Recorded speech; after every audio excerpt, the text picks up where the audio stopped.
Hello guys, मैं हूं प्रीति और आप देख रहे हैं अपना YouTube channel IQ students point. And आज की वीडियो में हम डिस्कस करेंगे बीकॉम प्रोग्राम और बीकॉम ऑनर्स सेमेस्टर 1 का ये मेन कोर्स सब्जेक्ट नंबर 2 मतलब discipline specific subject number 2 business law. ठीक है, इसके सिलेबस के बारे में जानेंगे हम आज की वीडियो में कि किस सब्जेक्ट में हमें किस यूनिट में हमें कितने टॉपिक्स को पढ़ना है, टोटल नंबर्स ऑफ़ यूनिट कितने हैं और क्या क्या हमें डिस्कस करना है इसमें। ये डिटेल में बताऊंगी मैं आपको आज की वीडियो में। ठीक है, बाकी इसके अलावा फाइनेंशियल अकाउंटिंग और बिज़नेस ऑर्गेनाइजेशन एंड मैनेजमेंट का सिलेबस मैं ऑलरेडी आप लोगों को एक्सप्लेन कर चुकी हूँ, तो अगर आप लोगों ने वो नहीं देखा है सिलेबस तो वो भी देख लीजिएगा। एक और बात कह रही थी आपसे, इतनी मेहनत से हम आप लोगों की डिमांड पे आपका सिलेबस बनाते हैं, वीडियोस बनाते हैं, क्लासेस प्रोवाइड करते हैं, बट फिर भी आप लोग एक लाइक तक नहीं करते हो। तो देख लेना आप लोगों को जैसा ठीक लगे, एटलीस्ट एक लाइक तो डिज़र्व करते ही हैं। ठीक है, तो चलो स्टार्ट करते हैं अब आज की वीडियो।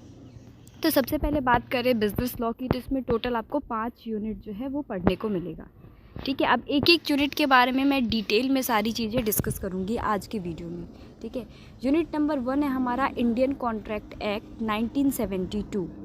ठीक है, इसमें हम इंडियन कॉन्ट्रैक्ट एक्ट 1972 के बारे में डिस्कस करेंगे, जिसमें कि बहुत सारे टॉपिक्स हमें पढ़ने को मिलेगा। जैसे कि हम इसमें पढ़ेंगे application of the English law, then पढ़ोगे meaning and nature of contract, contract होता क्या है, उसका क्या क्या नेचर है। ठीक है, उसके बाद इसमें क्या क्या एसेंशियल एलिमेंट्स चाहिए होते हैं एक वैलिड कॉन्ट्रैक्ट के लिए, काइंड्स ऑफ कॉन्ट्रैक्ट, ठीक है, कितने टाइप्स के होते हैं कॉन्ट्रैक्ट। ठीक है, ऑफर एंड एक्सेप्टेंस क्या होता है, इसी में पढ़ने को मिलेगा आपको। ये सब बहुत इंपॉर्टेंट टॉपिक्स है, ध्यान से सुनना और नोट डाउन भी करते चलना। ठीक है, उसके बाद एसेंशियल्स ऑफ वैलिड ऑफर क्या होता है, क्या क्या एसेंशियल्स चाहिए होते हैं एक वैलिड ऑफ़र के लिए, टेंडर क्या है, क्रॉस ऑफ़र क्या होता है। ठीक है, ये सब चीज़ें भी आपको इसी में पढ़ाई जाएगी। ठीक है, आगे पढ़ोगे आप इसी में एक्सेप्टेंस क्या है, कम्युनिकेशन ऑफ ऑफ़र क्या है। ठीक है, एक्सेप्टेंस एंड रिवोकेशन, ठीक है, मोड ऑफ रिवोकेशन और लैप्स ऑफ ऑफ़र, ठीक है, कैपेसिटी ऑफ पार्टीज़। ठीक है, ये सब चीज़ें भी पढ़ोगे आप इसके अंदर। उसके बाद एक और इम्पॉर्टेंट पॉइंट जिस पे ज़्यादातर क्वेश्चन आता ही आता है, law relating to minor agreement. ठीक है, ये काफ़ी इंपॉर्टेंट टॉपिक है, इसमें इस पे ज़्यादातर जो है हमारे एग्ज़ाम में क्वेश्चंस आते हैं। ठीक है, तो इसको थोड़ा ध्यान से पढ़िएगा जब क्लासेस मिलेंगी आपको, राइट। उसके बाद इसी में पढ़ोगे आप कंसिड्रेशन क्या है, इसका डेफिनेशन, एसेंशियल एलिमेंट्स, ठीक है, और भी स्ट्रेंजर टू कॉन्ट्रैक्ट क्या होता है, ये सब चीज़ें भी इसी में पढ़ोगे। लॉफुल कंसिडरेशन और ऑब्जेक्ट, फ्री कंसेंट क्या होता है ना, ये सारे पॉइंट्स इसमें पढ़ने को मिलेगा। एक और इसमें इंपॉर्टेंट पॉइंट आपको पढ़ने को मिलेगा, फ्रॉड और मिस रिप्रेजेंटेशन। ठीक है, मिस रिप्रेजेंटेशन क्या है, फ्रॉड क्या है, इन दोनों के बीच में क्या डिफरेंस होता है। ठीक है, difference between a void agreement and void contract, agreement और कॉन्ट्रैक्ट के बीच में डिफरेंस पढ़ोगे, वॉइड एग्रीमेंट वॉइड कॉन्ट्रैक्ट के बीच में। ठीक है, उसके बाद agreement under mistake of law. ठीक है, कोई दिक्कत हो जाती है, कोई गलती हो जाती है तो उसका क्या लॉ है, मिस्टेक ऑफ लॉ के बारे में भी पढ़ोगे। उसके बाद agreements by way of wager, ठीक है, इसके बारे में भी आपको पढ़ने को मिलेगा। ठीक है, तो ये कुछ इंपॉर्टेंट पॉइंट्स थे आपके यूनिट 1 के। ठीक है, अब हम डिस्कस करेंगे हमारा वो यूनिट नंबर 2। यूनिट नंबर 2 है हमारा discharge of contract and remedies of breach. ठीक है, जिसमें कि 2 अलग अलग टॉपिक्स हैं। पहला है डिस्चार्ज ऑफ कॉन्ट्रैक्ट और दूसरा है contingent contract and quasi contract के बारे में पढ़ोगे आप यूनिट नंबर 2 के सेकेंड पार्ट में। ठीक है, अब इसको डिटेल में देख लेते हैं कि हमें इसमें पढ़ना क्या क्या है। तो देखो, यूनिट 2 में सबसे पहले तो हम बात कर लेते हैं हमारे टॉपिक नंबर 1 की, मतलब डिस्चार्ज ऑफ कॉन्ट्रैक्ट की। तो डिस्चार्ज ऑफ कॉन्ट्रैक्ट में सबसे पहले हम पढ़ेंगे इसका इंट्रोडक्शन, कि डिस्चार्ज ऑफ कॉन्ट्रैक्ट होता क्या है। ठीक है, उसके बाद डिस्चार्ज ऑफ कॉन्ट्रैक्ट को अलग अलग पर्सपेक्टिव से पढ़ोगे आप। ठीक है, अलग अलग पर्सपेक्टिव, लाइक जैसे यहाँ पे मेंशन है discharge of contract by agreement, ठीक है, by performance, by lapse of time, ठीक है, बाय ऑपरेशन ऑफ लॉ, इस तरह से बाय ब्रीच, अलग अलग यहाँ पे टॉपिक्स मेंशन है, तो उसके अकॉर्डिंग भी उसके पर्सपेक्टिव से भी पढ़ेंगे। ठीक है, remedies of breach of contract, ठीक है, ब्रीच ऑफ कॉन्ट्रैक्ट के बारे में फिर यहाँ पे पढ़ाया जाएगा आपको, डैमेज क्या है ना, स्पेशल परफॉर्मेंस, इंजक्शन, इन सब चीज़ों के बारे में पढ़ोगे आप। ठीक है, तो ये तो हो गया आपका यूनिट 2 का topic number 1, discharge of contract. अब आ गए हम हमारे यूनिट नंबर 2 के लेसन नंबर 3 पे, मतलब टॉपिक नंबर 2 पे। ठीक है, इसके बारे में बात कर लेते हैं, contingent contract and quasi contract के बारे में। ये एक इम्पॉर्टेंट टॉपिक है क्वासी कॉन्ट्रैक्ट, इस पे ज़्यादातर क्वेश्चन जो है वो आ जाते हैं एग्ज़ाम में, ठीक है। तो इसको थोड़ा सा ध्यान से पढ़ लेना आप लोग जब क्लासेस लोगे तो, राइट। सबसे पहले तो कंटिंजेंट कॉन्ट्रैक्ट होता क्या है, इसका इंट्रोडक्शन जानोगे आप, ठीक है। कैरेक्टरिस्टिक्स जानोगे of a contingent contract, rules regarding, rules जानोगे इसके बारे में क्या क्या रूल्स हैं। उसके बाद क्वासी कॉन्ट्रैक्ट के बारे में जानोगे, क्वासी कॉन्ट्रैक्ट क्या है। देन एक इम्पॉर्टेंट टॉपिक पढ़ोगे इसमें आप क्वासी कॉन्ट्रैक्ट का, quasi contract obligations, section 68 to 72, ठीक है। ये एक इम्पॉर्टेंट टॉपिक है इसमें, जो कि डिटेल में पढ़ाया जाएगा आपको, इस पर ज़्यादातर क्वेश्चंस आते हैं, ठीक है। तो ये था आपका यूनिट 2 का डिटेल इंट्रोडक्शन। यूनिट 2 के दोनों टॉपिक्स मैंने बता दिए आपको, ठीक है। अब बात करते हैं हमारे यूनिट नंबर 3 की। तो यूनिट 3 है हमारा इंट्रोडक्शन टू स्पेशल कॉन्ट्रैक्ट, ठीक है। इसमें हम पढ़ेंगे basically contract of indemnity and guarantee, ठीक है। क्षतिपूर्ति के और गारंटी के कॉन्ट्रैक्ट के बारे में पढ़ोगे। देन पढ़ोगे bailment and pledges and agency, ठीक है, इसके बारे में। तो इसमें क्या क्या टॉपिक्स इंपॉर्टेंट है, देखो सबसे पहले तो आपको इंडेमनिटी के बारे में पढ़ाया जाएगा कि क्षतिपूर्ति क्या होती है, उसका क्या कॉन्ट्रैक्ट है, गारंटी क्या है, गारंटी कॉन्ट्रैक्ट क्या है, इसके बारे में आपको डिटेल में पढ़ाया जाएगा। तो जैसे कि मैंने बताया कॉन्ट्रैक्ट ऑफ इंडेमनिटी सबसे पहले पढ़ोगे यूनिट नंबर 3 में कि ये होता क्या है। उसके बाद एक और इम्पॉर्टेंट टॉपिक पढ़ोगे इसमें कि जो इंडेमनिटी होल्डर है उसके पास क्या क्या राइट्स होते हैं, उसके राइट्स के बारे में पढ़ोगे, rights of the indemnity holder when used, ठीक है। देन पढ़ोगे आप कॉन्ट्रैक्ट ऑफ गारंटी क्या है, क्या होता है ये, इसका डेफिनेशन क्या है। Essential of valid contract must be present, ठीक है। जो जो एसेंशियल कौन कौन से ऐसे हैं जो होने चाहिए एक वैलिड कॉन्ट्रैक्ट में, ये भी पढ़ोगे आप। इनवैलिड गारंटी क्या है, इसके बारे में पढ़ोगे। काइंड्स ऑफ गारंटी, कितने टाइप्स की गारंटी होते हैं, ठीक है। उसके बाद इसी में पढ़ोगे आप श्योरिटी के बारे में, नेचर ऑफ श्योरिटीज़, लाइबिलिटी क्या होता है, राइट्स ऑफ द श्योरिटीज़ क्या होते हैं, डिस्चार्ज ऑफ श्योरिटी क्या होता है ना। इस टाइप के और भी बहुत सारे इंपॉर्टेंट टॉपिक्स जो हैं वो आपको इसी में पढ़ने को मिलेगा, ठीक है। तो ये था आपका यूनिट नंबर 3, ठीक है। उसके बाद कॉन्ट्रैक्ट ऑफ एजेंसी भी पढ़ोगे आप, इसमें एक इम्पॉर्टेंट पॉइंट है ये भी, जिसमें क्रिएशन ऑफ एजेंसी, एजेंसी कैसे क्रिएट होती है, कैसे वो भी आप एजेंसी कैसे खड़ा कर सकते हो अपना, ठीक है। ये सब चीज़ें भी इसमें पढ़ाई जाएगी, अलग अलग सेक्शंस पढ़ाए जाएंगे इसमें आपको, ठीक है। तो ये था आपका यूनिट नंबर 3। अब हम बात करेंगे हमारे यूनिट नंबर 4 की, ठीक है। यूनिट 4 है हमारा the sale of goods act 1930, ठीक है। तो इसमें गुड्स एक्ट के बारे में पढ़ोगे आप, the sale of goods act 1930 के बारे में, जिसमें कि 2 टॉपिक्स रहेंगे आपके। टॉपिक 1 में पढ़ोगे आप the sales of good act 1930, ठीक है। और दूसरा पढ़ोगे आप transfer of property to in contract of sale of goods, ठीक है। तो ये 2 अलग अलग टॉपिक्स हैं इसमें आपके। सबसे पहले हम बात करेंगे हमारे टॉपिक नंबर 1 की, मतलब कि the sales of goods act 1930 के बारे में। तो सबसे पहले तो इसमें हम जानेंगे इंट्रोडक्शन। अब इंट्रोडक्शन में आप पढ़ोगे the sales of goods act 1930 है क्या, ये कब बना था, ठीक है। इंट्रोडक्शन तो बेसिक ये हो गया। उसके बाद इसमें आप पढ़ोगे फंडामेंटल्स कंसेप्ट, जैसे कि सबसे पहले आप जानोगे गुड्स के बारे में कि हम गुड्स किसे कहते हैं, ठीक है। यहाँ गुड्स मतलब अच्छा नहीं है, यहाँ गुड्स मतलब कि प्रोडक्ट की बात की जा रही है, आइटम्स की बात की जा रही है, ठीक है। उसके बाद कितने टाइप्स के होते हैं गुड्स, काइंड्स ऑफ गुड्स पढ़ोगे, ठीक है। अफेक्ट्स क्या क्या हैं इसके, इफ़ेक्ट्स भी पढ़ोगे आप, ठीक है। उसके बाद इसी में कॉन्ट्रैक्ट ऑफ सेल पढ़ोगे, कॉन्ट्रैक्ट ऑफ सेल होता क्या है, और भी बहुत सारी चीज़ें इसमें आपको पढ़ाई जाएंगी। Contract for work and labour, ठीक है। उसके बाद और भी कंडीशंस एंड वारंटीज़ भी पढ़ाई जाएंगी इसमें आपको, ठीक है।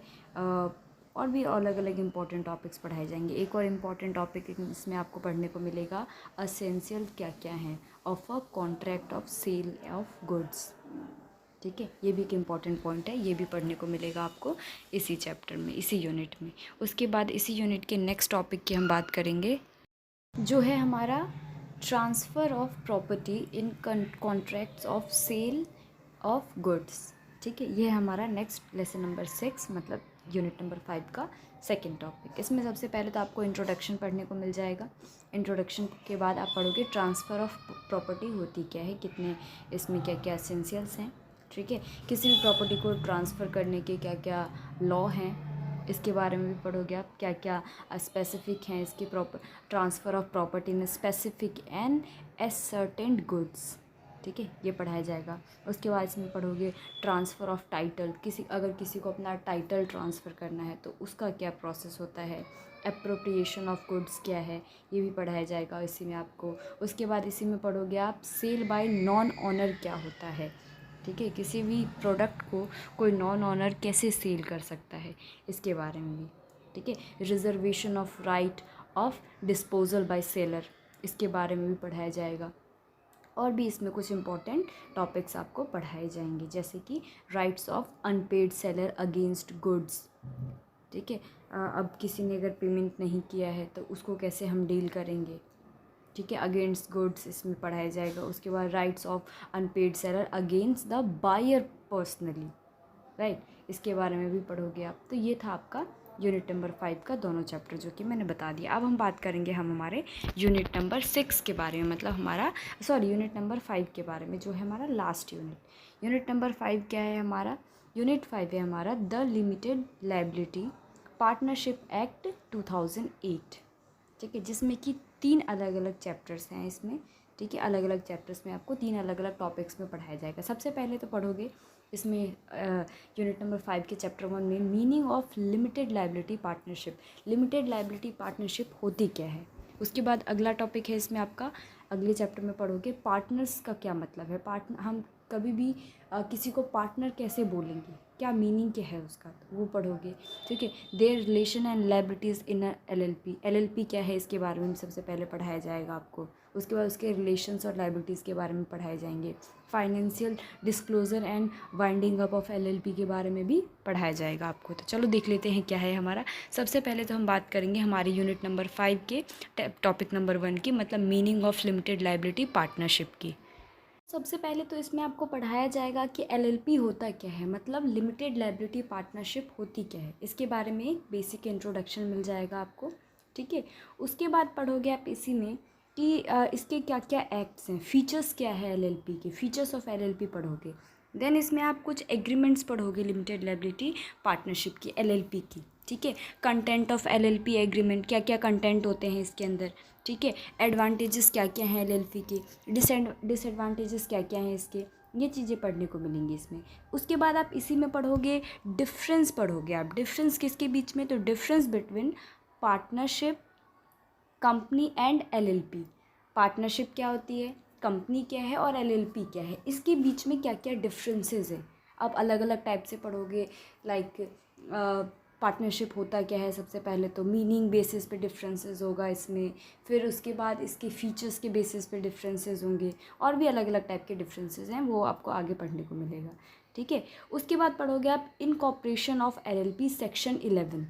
ठीक है, ये सेक्शन वगैरह जब आपको क्लास मिलेगी उस टाइम पे ध्यान से आप लोग पढ़िएगा, ये इंपॉर्टेंट होते हैं, एग्ज़ाम में क्वेश्चन में कई बार आ जाता है। ठीक है, उसके बाद पढ़ोगे रिजर्वेशन ऑफ नेम सेक्शन 16। ठीक है, ये भी एक इम्पॉर्टेंट टर्म है आपका, जब क्लास प्रोवाइड करवाऊंगी उस टाइम पे डिटेल में सारी चीज़ें बताऊंगी। ठीक है, तो ये सारे थे आपके इम्पॉर्टेंट पॉइंट्स कुछ। उसके बाद publication of name and limited liability section 21, ये भी एक इम्पॉर्टेंट टर्म है इसमें, ये भी कई बार एग्ज़ाम में क्वेश्चन देखे जाते हैं इसके ऊपर। ठीक है, तो ये तो था आपका यूनिट नंबर 5 का टॉपिक 1, मतलब लेसन नंबर 7। अब हम बात करेंगे अगले टॉपिक की। तो अगला टॉपिक है हमारा लेसन नंबर 8, मतलब यूनिट 5 का topic number 2, partners, their relations and liabilities in an LLP। ठीक है, तो इसके बारे में पढ़ोगे। सबसे पहले तो इसमें आपको इंट्रोडक्शन पढ़ाया जाएगा। उसके बाद पढ़ोगे आप who can be partners of LLP। LLP में कौन कौन से पार्टनर्स हो सकते हैं, इसके बारे में पढ़ोगे।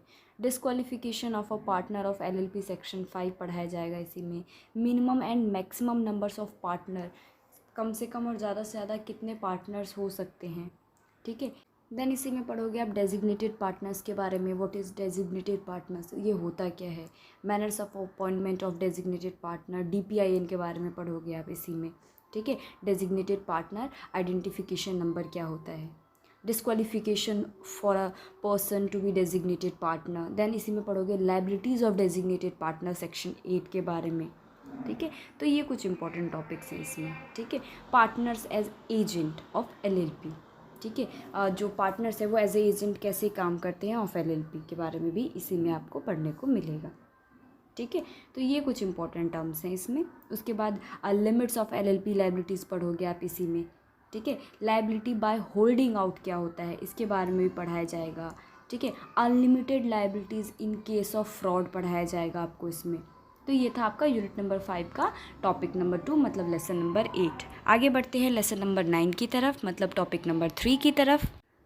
तो टॉपिक नंबर 3 है हमारा मतलब लेसन नंबर 9 है हमारा, लेसन नंबर 9 है हमारा financial disclosure and winding up of LLP, ठीक है। ये फाइनल आपका लास्ट चैप्टर रहेगा इसमें आपका, जिसमें मीनिंग पढ़ोगे, meaning of financial disclosure of LLP, ठीक है। Maintenance of book of account, ये एक इंपॉर्टेंट टर्म है। एनुअल रिटर्न क्या होता है, देन टैक्सेशन के बारे में पढ़ाया जाएगा, टैक्सेशन ऑफ LLP क्या है, कन्वर्जन इनटू LLP क्या होता है, ठीक है। ये सब चीज़ें पढ़ोगे। वाइंडिंग अप ऑफ LLP पढ़ोगे, जिसमें सबसे पहले तो वाइंडिंग अप होता क्या है इसके बारे में बताया जाएगा। मोड्स ऑफ वाइंडिंग अप पढ़ाया जाएगा आपको, ठीक है, कितने मोड्स होते हैं इसमें। वॉलंटरी वाइंडिंग अप क्या होता है, ठीक है, ठीक है। तो ये सब चीज़ें आपको इसमें पढ़ने को मिलेंगी। तो ये था आपका 5वां यूनिट बिजनेस लॉ का, ठीक है। पहला था आपका इंडियन कॉन्ट्रैक्ट एक्ट 1972, दूसरा था discharge of contract and remedies for breach, ठीक है। तीसरा था इंट्रोडक्शन टू स्पेशल कॉन्ट्रैक्ट, चौथा था आपका the sale of goods act 1930 and पांचवा था आपका the limited liability partnership act 2008 मतलब LLP एक्ट 2008, ठीक है। ये आपके पांचों जो हैं यूनिट हैं। मैंने डिटेल में आपको बता दिया है क्या क्या टॉपिक्स आपको पढ़ने को मिलेगा। अगर पॉसिबल हुआ तो मैं क्लास ट्राई करूँगी प्रोवाइड करवाने के लिए। वैसे मैंने पिछले साल क्लास पे वीडियो बनवाया था किसी फैकल्टी के थ्रू, तो आप वो देख सकते हो। बाकी मैंने खुद भी प्रोवाइड किया हुआ है बिज़नेस लॉ के कुछ क्लासेस हमारे चैनल पे ऑलरेडी अपलोडेड है, तो मैं उसका प्लेलिस्ट का लिंक जो है नीचे डिस्क्रिप्शन बॉक्स में आपको प्रोवाइड कर दूँगी, आप चाहो तो वहाँ से जाके देख सकते हो, ठीक है। तो ये था आपका आज का सिलेबस। स्टिल किसी को कोई डाउट रह गया हो, कुछ पूछना हो या कोई क्वेरी हो, आप लोग नीचे कमेंट बॉक्स में मुझे बता सकते हो, ठीक है। अगर किसी और सिलेबस के लिए वीडियो चाहिए तो आप वो भी हमें बता सकते हैं, मैं ट्राई करूँगी एज सून एज़ पॉसिबल आपको प्रोवाइड करवा पाऊँ। तो ये बिज़नेस लॉ का जो सिलेबस है वो BCom program and BCom honours दोनों ही कोर्सेज़ के जो बच्चे हैं सेमेस्टर 1 के, दोनों के लिए सेम सिलेबस है, तो आप लोग सेम वीडियो से स्टडी कर सकते हैं, ठीक है। तो फिलहाल इस वीडियो में बस इतना ही guys. Thanks for the watching this and best of luck all.